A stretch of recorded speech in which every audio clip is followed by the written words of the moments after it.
प्रिय विद्यार्थियों, रीतिकालीन काव्य संकलन की जो पाठ्य पुस्तक आपके पाठ्यक्रम में है, उसमें हम आपको सेनापति पढ़ा रहे थे।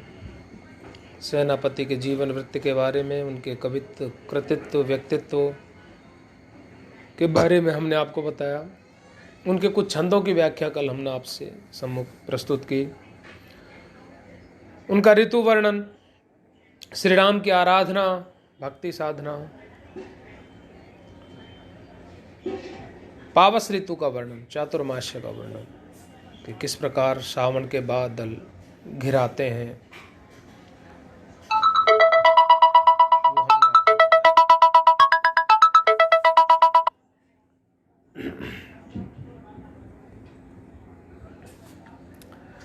अब हम आपके सम्मुख उनका जो एक और छंद है जिसमें नायिका के रूप श्रृंगार का वर्णन है कि नायिका कितनी सुंदर, शोभायमान, सुशोभित हो रही है।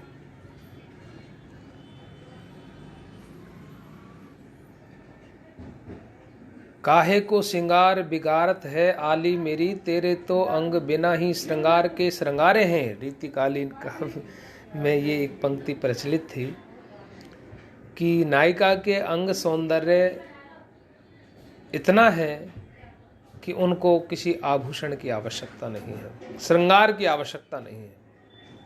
श्रृंगार से बल्कि उसकी शोभा कम हो जाती है। ये उल्टा है।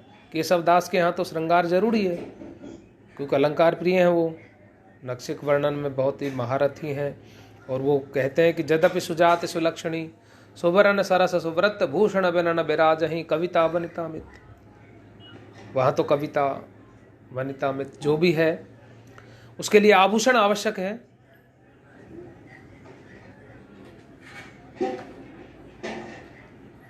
लेकिन सेनापति जी कहते हैं नायिका इतनी सौंदर्यशालिनी है, मालती की माल तेरे तन को परस पाई, और माल तीन होते अधिक बसाती है। कि इतनी सुगंध है तेरे शरीर में, इतनी चमक है, इतनी आभा है, इतनी प्रभा है, इतनी ज्योत्सना है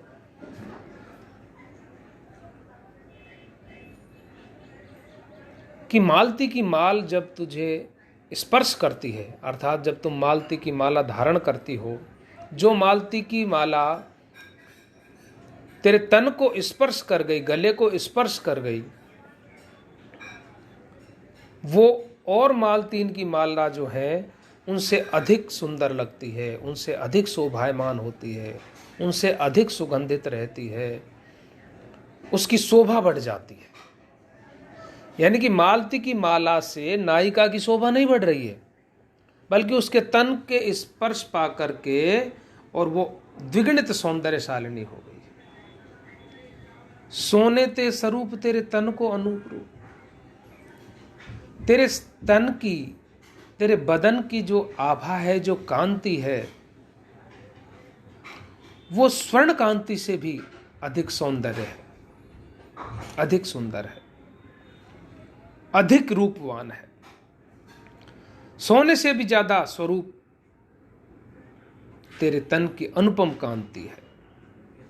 तेरे तन का रूप जो है वो सोने से भी अधिक सुंदर है, उसकी आभा, उसकी चमक सोने से भी ज्यादा है। जात रूप भूषण ते और न सुहाती है। तू जो स्वर्ण आभूषण जो धारण करती है, जात रूप सोने को कहते हैं, जो सोने के जो आभूषण धारण करती है, स्वर्णाभूषण जो तुम धारण करती हो, इससे तुम शोभायमान नहीं होती, बल्कि सोने की शोभा बढ़ती है, आभूषणों की शोभा बढ़ती है। मालती की माला अगर आप पहनती हैं शोभा बढ़ाने को, तो वो भी तुम्हारे तन को स्पर्श पाकर शोभायमान हो जाती है। सोने के आभूषण आप पहनना चाहती हो तो आपका जो शरीर की जो कांति है, जो आभा है, जो प्रभा है, जो चमक है, जो तेज है शरीर का, वो सोने के तेज से, सोने की कांति आभा से भी ज़्यादा सुंदर है, स्वरूप है। इस लिहाज से आपको स्वर्ण आभूषण धारण करने की आवश्यकता नहीं है, क्योंकि वो उससे आप और सुंदर नहीं लगती हैं, बल्कि सोना ही सुंदर लगता है। सेनापति श्याम तेरी सहज निकाय रीझ। सेनापति कहते हैं कि श्याम तो तेरी सहज सादगी से ही रीझ जाते हैं। जो सहज रूप से तेरे अंदर जो सौंदर्य है, तेरे जो बदन की जो सादगी है, जो साधारण रूप से तू रहती है, उससे ही रीझ जाते हैं वो तो। काहे को श्रृंगार के वित्तवत राती, क्यों समय व्यतीत करती है, क्यों रात्रि को समय खराब करती है अधिक श्रृंगार करके, क्यों इतना श्रृंगार कर रही हो? क्योंकि तुम्हारे इस श्रृंगार से श्रृंगार ही शोभायमान होता है, श्रृंगार की ही महिमा बढ़ती है। श्रृंगार जिनसे होता है उन वस्तुओं की ही महिमा बढ़ती है, तुम्हारे शरीर की नहीं बढ़ती।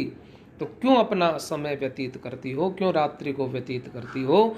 क्योंकि तुम्हारे सहज सौंदर्य से, तुम्हारी सादगी से ही श्याम सुंदर कान्हा कन्हैया गोविंद तो वैसे ही आपसे प्रेम करता है।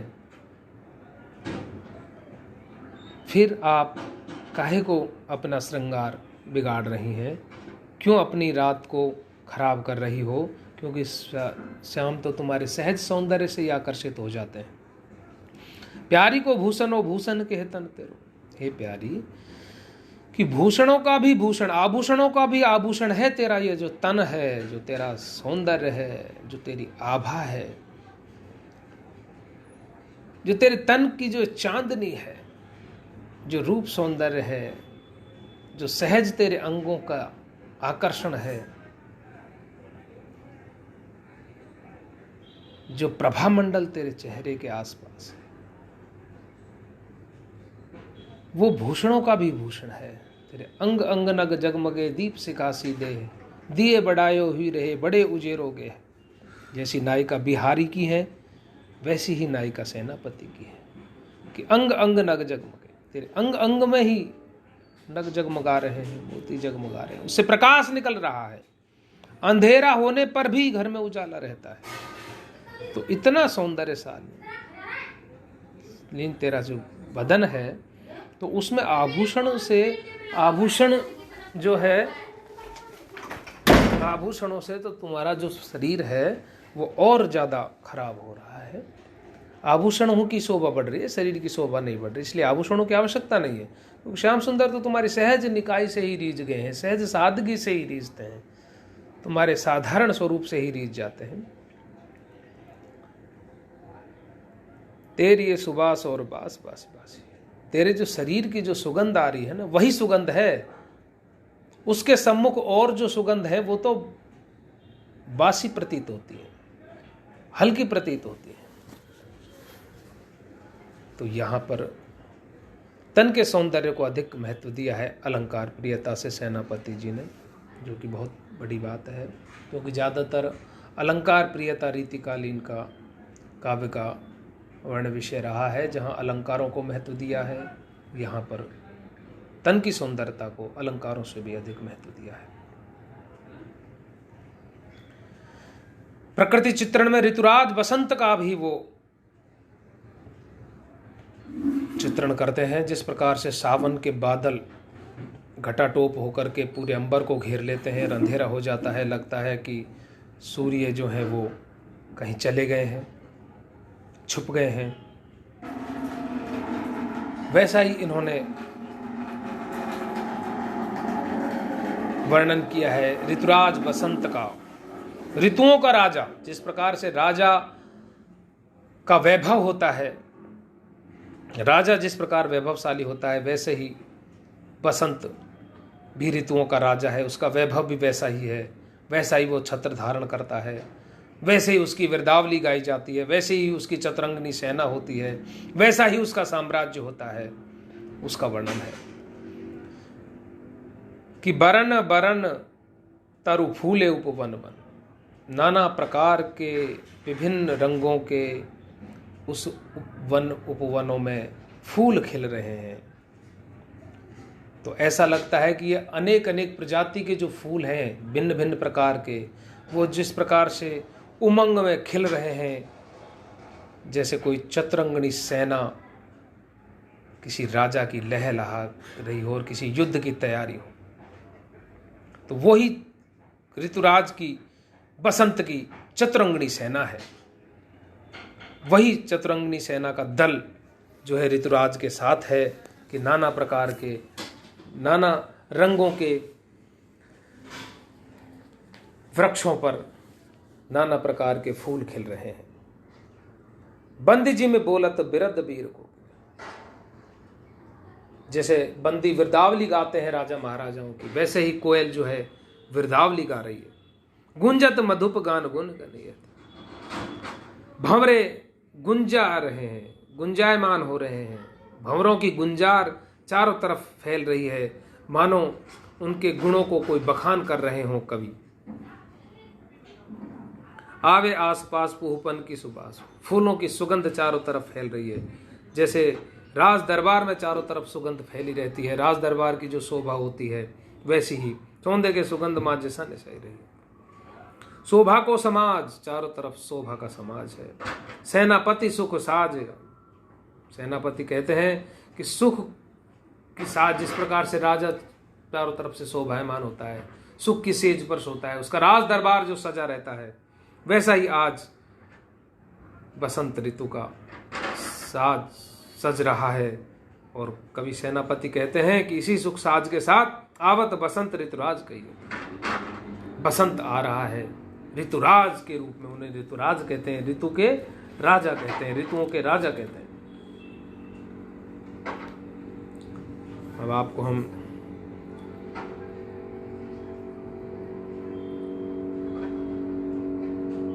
शीत को प्रबल सेनापति को उपचढ़ो, यहाँ शीत ऋतु का वर्णन है। सावन का हो गया, ऋतुराज बसंत का हो गया, शीत ऋतु का देखिए ऋतु वर्णन में प्रकृति चित्रण देखिए आप। ऋतु को प्रबल सेनापति को उपचढ़ो दल, सेनापति कहते हैं कि शरद ऋतु ने क्रोधित करके दल चढ़ा दिया है। शरद ऋतु प्रबल सेना, कोप चढ़ो दल, कोप यानी क्रोध करके, अत्यधिक शीत फैल गया है चारों तरफ। चढ़ो दल, निबल अनल, आग निबल है, बल रहित हो गई है अग्नि, गर्मी। सूर सियर आई के गयो सूर, और मानो ठंडक पा करके सूर्य जो है वो कहीं चला गया है, सूर्य नहीं खिल रहा है। हिम के समीर ते बरसे विषम, और जो बर्फ भरी ठंडी हवा चलती है उसी के मानो विषम तीर चारों तरफ चल रहे हैं, जो भी चुभते हैं। जैसे ही कोई बाहर निकलता है तो उसके ठंड के तीर, बर्फ भरी हवाएं, हिम का जो समीर है उसी के तीर उसके बदन को चुभ जाते हैं। उसे ही मानो सर्द ऋतु का जो दल है उसके सैनिक तीर चला करके सर्दी का उस हवा के माध्यम से और उसके शरीर को भेद देते हैं। रहिए घर में। अब तो गर्मी जो है वो जंगल से आकर के घरों में ही रहने लग गई। क्यों? घरों में लोग आग लगा लेते हैं, हाव जला लेते हैं, अलाव जला लेते हैं, जिसे गांव में सब लोग इकट्ठे होकर के और एक अग्नि जलाई, उस पर सारे लोग ऐसे बैठ जाते हैं जैसे उसको बचा रहे हों उन तीरों से, उस कोप से जो सर्द ऋतु का कोप है उससे बचा रहे हैं कि कहीं सर्द ऋतु के कोप के कारण इस अग्नि जो थोड़ी बहुत बची है इसको मार ना दे सर्द, और ये खत्म ही हो जाए संसार से। तो लोग चारों तरफ से अग्नि के ऊपर ऐसे छाती से लगा करके रहते हैं, और उसका परिणाम क्या होता है कि धुआं उठ रहा है अग्नि में से, पूरी तरह जल नहीं रही है वो डर की वजह से सर्दी के। तो धुआं जब उठ रहा है तो वो आंखों में धुआं जा रहा है, धूम नयन भय, धूम के कारण आंखों से आंसू निकल रहे हैं। लोग आग पर गिरे रहे, आग पर लोग गिरे हुए हैं। हिये सो लगाई रहे नेक सो लगाई के, नेक से सुलगा रखी है और उसको हृदय से लगा रखा है, उसे एक खजाने की तरह की निकल न जाके चली न जाए, उसे आश्रय बना करके। भानो भीत जानी महाशीत के पसार, मानो सूर्य को डरा हुआ हो रहा है, उसको जान लिया कि सूर्य तो डरा हुआ है और महाशीत ने पांव हाथ पसार दिया है अग्नि को समाप्त करने के लिए।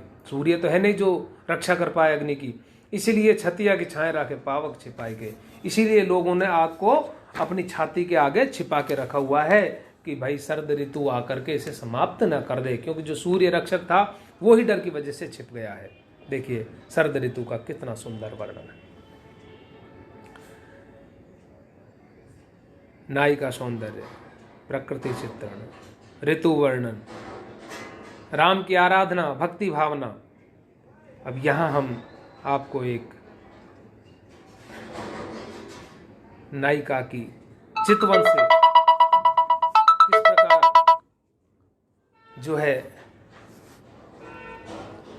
वो आपके सम्मुख हम प्रस्तुत करते हैं कि चित्त चुभी आने मुस्कानी मन भावन की। मन भावन अर्थात जो मन पसंद है, जिसको मन पसंद करता है, जिससे प्रेम करता है, उसकी मुस्कान है वो चित्त में चुभी हुई है। मानी कुल कानी रहने दिन भरी है, लेकिन कुल कानी मान करके कि कुल की मर्यादा, कि कुल को दाग लग जाएगा, कुल कलंक लग जाएगा, कुल के लोग जो है विपरीत हो जाएंगे, लोग बातें बनाएंगे, इसलिए दिन रात सोच फिकर में बैठा रहता है, बैठी रहती है। भूल ही गयोगे है, घर को ही भूल गया, क्योंकि उसकी चित्त चुभी, उसकी मुस्कान जो है ना मन भावन की, वो चित्त में चुभ गई है। सेनापति कहते हैं कि प्रेम बहुत बढ़ गया है, घर को भी भूल गया है नायक, दिन रात परेशान रहता है, लेकिन कुलकानी के कारण कुछ कर नहीं पा। चैन में न देह, देह उसकी चैन में नहीं है। क्यों? कि मैन बस परिवर्त है, वो कामदेव के वशीभूत हो गई है। देह शरीर जो है काम के वशीभूत हो गया है। वो उस नायिका से प्रेम करना चाहता है, उसके मिलन की इच्छा है उसको।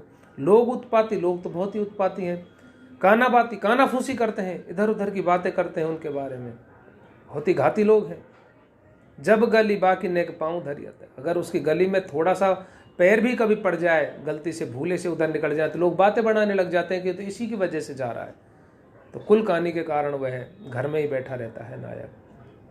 देह उसके बस में ही नहीं है, क्योंकि वो कामदेव के वशीभूत हो गई है और बहुत ही प्रेम करने लगा है।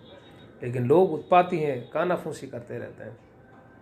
एक संग रंगता की चर्चा चलावे कौन, आंख भरी देखवे को साध मरियत। अरे उसके संग जाने की तो चर्चा ही क्या है, कि उसके साथ रह लें, उससे प्रेम कर लें, वो तो बहुत दूर की बात है। उसका तन का स्पर्श, आलिंगन, ये तो बहुत ही दूर है। आंख भर देखबे की साध मरियत है। अब तो उसे आंखें भर के देखने की ही साधना रह गई है, कि आंख भर के देख तो लो, वो भी नहीं हो पा रहा है। उसके लिए भी दिल है जो बार बार मर रहा है कि उसको एक बार आंख भर के देख तो लें। तो देखिए किस प्रकार से एक वह नायक जो प्रेम पीड़ित है, जो उसकी तिरछी चितवन से उसका कोई मेरे दिल से पूछे तीरे तीरे तेरे तीरे नीम कस को, वो खलिस कहाँ से होती जो जिगर के पार होता। गालिब का जो शेर है, तो उसका जो तीर है वो उसके हृदय में लग गया है, उसकी मुस्कान का। उनकी मनपसंद है वह नायिका, लेकिन कुल की कहानी के कारण वह मिल नहीं पाता, उधर जा भी नहीं पाता। अगर गलती से उस गली में उसका पैर भी पड़ जाए तो लोग बातें बनाने लग जाते हैं, क्योंकि लोग उत्पाती हैं, कानाफूसी करते हैं। तो अब उससे मिलना कैसे हो, उसका स्पर्श कैसे हो, उसका आलिंगन कैसे हो। अब देखिए आप, आलिंगन, चुंबन, मिलन, ये तो बहुत दूर की बात है। अब तो उसको आंख भर के देखने की साधना भी रह गई है दिल में। उसे आंख भर के देख भी नहीं सकते, क्योंकि आंख भर के देखने के लिए उस गली में जाना जरूरी होता है। गली में जाने पर लोग बातें बनाने लग जाते हैं। तो नायक के सामने कितनी परिस्थिति है, कितनी परेशानी है। देखिए आपने किस प्रकार से एक मनचले नायक का कितना सुंदर वर्णन किया है सेनापति ने। तो इस प्रकार से देखिए आप नायक का, नायिका का, नायिका के तन के सौंदर्य का, सहज सादगी का, भक्ति का, ऋतुओं में ग्रीष्म ऋतु का, वर्षा ऋतु का, शरद ऋतु का, बसंत ऋतु राज का कितना सुंदर सेनापति ने वर्णन किया है। ऋतु वर्णन में सेनापति का कोई मुकाबला नहीं है। तो प्रिय विद्यार्थियों, आज आपका सेनापति भी पूर्ण हुआ, जो आपके पाठ्यक्रम में है। उसके समस्त छंदों की हमने आपके सम्मुख व्याख्या प्रस्तुत की, उनके जीवन वृत्त के बारे में, कृतित्व के बारे में आपको बताया। कई लोगों के मैसेज आते हैं, कुछ लोगों के आते नहीं हैं, वीडियो नहीं देख पा रहे हैं, तो कृपया आप वीडियो देखें, पढ़ें, संपर्क करें फ़ोन पर। कुछ लोग मिलते रहते हैं जो वीडियो नहीं देखते, वो फ़ोन पर ही पूछते हैं। उनसे निवेदन है कि वो वीडियो देखें और अपने साथियों को ज़्यादा से ज़्यादा प्रेरित करें। और कोई जिज्ञासा हो तो फ़ोन पर वो हमें बताएं। कहीं कोई समझ में नहीं आए तो उसको फ़ोन करके पूछें, कमेंट डालें, तो हम उसका निवारण करेंगे। तब अब अगले वीडियो में का इंतज़ार करें। धन्यवाद।